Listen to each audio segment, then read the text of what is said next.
माय माऊली नमस्कार. विविध ग्रंथातील एक महान ग्रंथ श्री दासबोध कथासार अभिवाचन करत आहे. भाग 32. प्रथम श्री शिवरायांना नमस्कार करून प्रारंभ करते. दशक 17वा. प्रकृती पुरुष. समास पहिला. देवाचे अद्भुत सामर्थ्य. निश्चल अशा ब्रह्मामध्ये प्रथम स्फुरणाद्वारे परमात्मा प्रगट होतो. तो 6 गुणांनी युक्त असून चैतन्यरूपी साक्षी ज्ञानी असा असतो. त्याला जगदीश्वर म्हणतात. त्याच्यापासून पुढे सगळा विस्तार झाला. त्याला आणखी नावं आहेत. शिवशक्ती, जगदीश्वरी, पुरुष प्रकृती, परमेश्वरी, मूळ माया, गुणेश्वरी, गुणक्षोभिनी, क्षत्रज्ञ, द्रष्टा, कुटस्थ, साक्षी, अंतरात्मा, सर्वलक्षी, शुद्ध सत्व, महतत्व, जाणता वगैरे वगैरे. त्याच्या दृष्टीने ब्रह्मा, विष्णू, महेश इतर जीवमात्राच्या ठिकाणी असणारे चैतन्य लहान मोठे असते. प्रत्येक शरीर हे त्याचे देऊळ. जर त्याला भजले नाही तर तो देहाला मारून टाकतो. म्हणून भीती वाटून लोक त्याला भजतात. त्याचे भजन म्हणजे 5 इंद्रिय, त्याला लागणारे विषय यांचा नैवेद्य अर्पण करणे. तसे जर केले नाही तर देहरोगी होतो. आदेह टाकून तो चालला होतो. कुणासही पत्ता लागू न देता जेथे त्याचेच अनुसंधान ठेवले जाते तेथे सुख मिळते, नाही तर दुःख ठेवलेलेच आहे. अनेक देवळे शरीरधारी पाहावेत तेव्हा कुठे एखाद्या देवळात हा प्रगट होतो.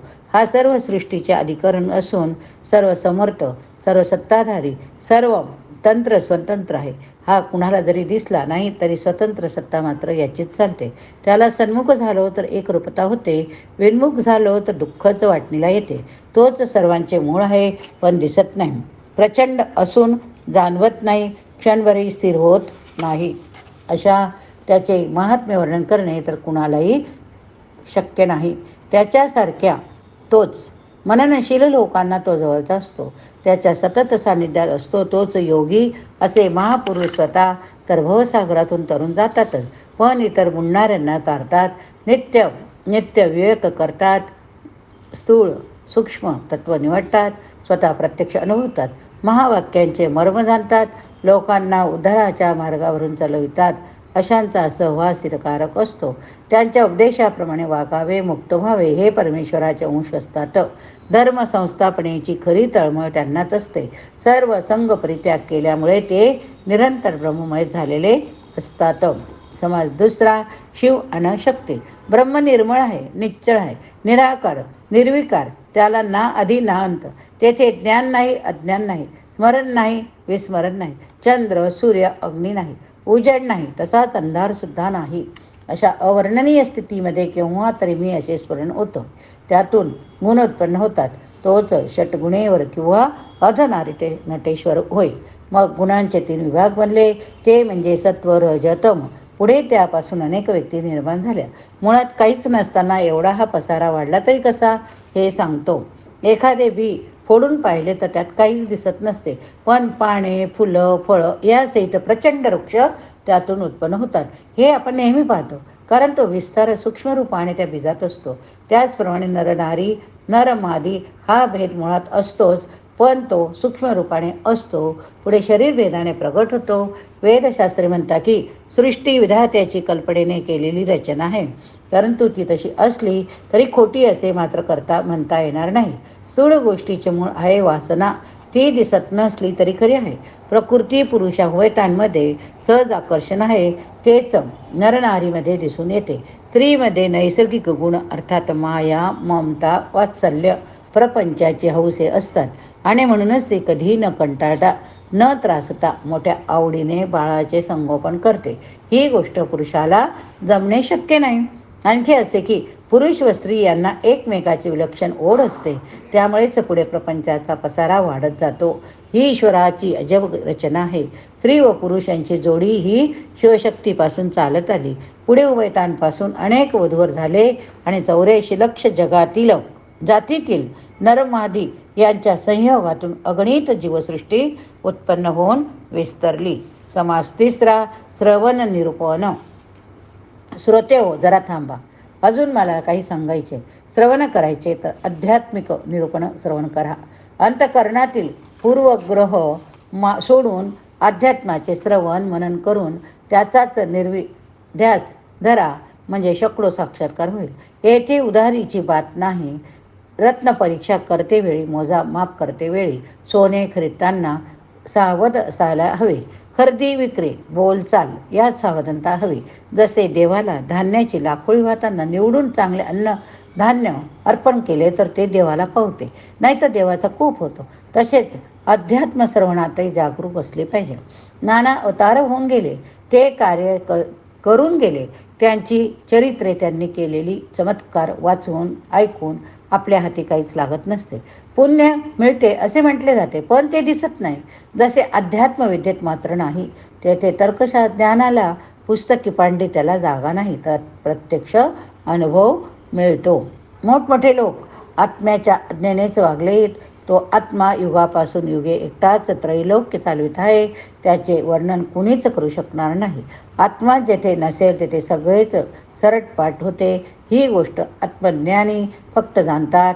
पृथ्वी, आप, तेज हे स्थूल असतात म्हणून प्रत्यक्ष दिसतात. अंतरात्मा मात्र अतिसूक्ष्म असल्यामुळे जो कोणी वायुतत्वाच्याही पलीकडे जाईल त्याला आत्माजवळच सापडेल. विवेक करून जो ब्रह्मांडाचा चौथा देह म्हणजेच मूळ माया अर्थात मीपणा यांच्याही पलीकडे जातो तो साधू धन्य होय. इतरांना अधोगती ठेवलेलीच आहे. म्हणून मूळ मायेच्या शेवटी मूळ हरिसंकल्प आहे. तेथे उपासना योगाने केली पाहिजे. त्यांच्या पलीकडे मग फक्त निर्गुणच आहे. ते शब्दात सांगता येणार नाही, पण ते कणाकणामध्ये भरलेले आहे.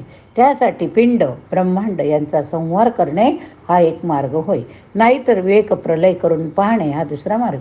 त्यानंतर मग नाशिवंत कला अविनाशी काय ते उमजेल. समाज चौथा निरुपयोगी तर्कज्ञान. श्रोत्यांनी जर काही शंका विचारली तर त्याचे उत्तर वक्त्याने संगतवार दिले पाहिजे. उत्तरे परस्पर विरोधी असू नयेत. बोलणे निश्चयात्मक असायला हवे. नाहीतर जो पोहावयास शिकवतो तोच पाण्यात गटंगळ्या खातो असे ते होईल. पण अनुभव नसताना केवळ तर्काने जो वक्ता श्रोत्याचे समाधान करू पाहतो त्याचे असेच होते. ब्रह्म, मूळ माया, अष्टा प्रकृती, शिवशक्ती, गुणसाम्य, षटगुणेश्वर, त्रिगुण वगैरेची योग्य व्याख्या करता आली पाहिजे. उगीच पाल्हाळ लावून श्रोत्यांना गोंधळात पाडता कामा नये. एकदा ब्रह्म विमल आहे असे सांगावयाचे व दुसऱ्यांदा जे दिसते ते सर्वच ब्रह्माचे म्हणायचे. कधी ब्रह्माला साक्षी, कधी द्रष्टा, तर कधी सत्ता म्हणायचे. चंचळ, निश्चळ यांचे रूप स्पष्ट केले पाहिजे. उगाच सर्व चैतन्यच आहे असे गुळमुळीत सांगून गोंधळ वाढवता नाही. नाहीतर ज्ञानीपणाचा आणून भ्रम माया एकच असे प्रतिपादन करून वर पुन्हा शास्त्रांचे दाखले देणारा, स्वतःच प्रचिती नसणारा, विदागीवर द्रष्ट असणारा तर्कज्ञानी काय कामाचा? अर्धा कच्चा वैद्य असतो तो आयुर्वेद औषधी वगैरेची अपाट स्मृती स्वतःच करतो, पण रोग्याला मात्र त्याच्या औषधाचे गुण येत नाही. तसाच प्रकार अनुभव वाटीशी नसलेल्या शब्दज्ञानाचा असतो. तेथे सारासार विचार नसतो. सर्व जे आहे ते ब्रह्मच आहे असे एकदा म्हटल्यावर मग पाप पुण्य, स्वर्ग नरक, नीती अनिती, विवेक आणि अविवेक, वंदनीय निंदनीय यात भेद कुठे उरतो? मग योगी, संन्यासी आणि प्रपंचभोगी कसा फरक कसा करणार? सर्वच ब्रह्म असे केवळ तोंडाने बोलून फक्त गोंधळच वाढणार. भेदे ईश्वर निर्मित आहेत. तेच सृष्टीचा पाया. हात, पाय, डोळे, नाक, कान, तोंड, गुदद्वार, लिंग यांची कार्य वेगवेगळे आहे. जर सर्वच ब्रह्म आहे असे वक्ता म्हणतो सांगतो तर तो अन्नाचा घास मुखात न घालता गुदद्वारात का घालत नाही? प्रचिती नसणारा जे शाब्दिक ज्ञान सांगेल ते बोलण्याचं बायफळ असते. यासाठी ज्याने आत्मानुभव केला असेल अशा व्यक्तीचे निरूपण ऐकावे. त्यामुळे आत्मसाक्षात्काराची खूण ओळखता येते. समास पाचवा अजपानी रूपण. आपला जो अखंड श्वासोश्वास चालू असतो तो दिवसाकाठी 21,600 वेळ होतो. हीच अजपा होय. नाका तोंडाद्वारे ही क्रिया अखंडपणे होत असते. ते सूक्ष्म दृष्टीने जाणले पाहिजे. स्वर हा एकच असतानाही त्याचे मद्र, मध्य, तार असे 3 भेद आहे. हा स्वर नाभीतून उगम पावतो असे बारकाईने लक्ष दिले तर कळते. पण न बोलता एकांतामध्ये शांत बसून जर आपल्या श्वासावर चित्त केंद्रित केले तर असे समजून येईल की श्वास घेते वेळी सो आणि सोडते वेळी हम असा अतिसूक्ष्म ध्वनी होतो. तो प्रत्येक प्राण्याच्या शरीरामध्ये अखंड सुरू असतो. अनेक हत्तीपासून तो मुंगीपर्यंत वनस्पतीत सुद्धा तो जेव्हा थांबेल तेव्हा सर्व जीवत्व संपेल. असा हा अजपा जप सर्वत्र अखंड चालू असला तरी त्याची जाणीव मात्र ज्ञात्यालाच फक्त असते. त्या क्रियेचे फक्त ध्यान करावे, तेवढ्यानेच अंतरात्म्याचा साक्षात्कार होईल. असा हा साधा सोपा सहज मार्ग सोडून इतर पूजन अर्चन साधना गोष्टीचे सायास करूच नाहीत. या जपाची संख्या दिवसाकाठी 21,600 एवढी असते हे आधी सांगितले होय. असे हे परमार्थाचे बहुमूल्य साधन आपणाजवळ असतानाही जो देवाच्या प्राप्तीकरिता जागभर भटकत फिरतो तो म्हणजे एखाद्याच्या घरातच द्रव्याचा साठा पुरलेला असून केवळ त्याची माहिती नसल्यामुळे दुसऱ्याकडे काबाड कष्ट करणाऱ्या उपसणाऱ्या अभागी मनुष्याप्रमाणे असतो. अंतर्यामीच नारायण असताना लक्ष्मी कधी कधी कमी पडेल काय, तेव्हा लक्ष्मी ज्याची सेवा करते त्या नारायणालाच दृढ धरून ठेवावा. या ठिकाणी हा भाग संपवूया. पुढील भागात आपण देहात्मनिरूपण बघूया. हरये नमः. गणाधीश तो ईश सर्वा गुणाचा, मुळारंभ आरंभ तो निर्गुणाचा.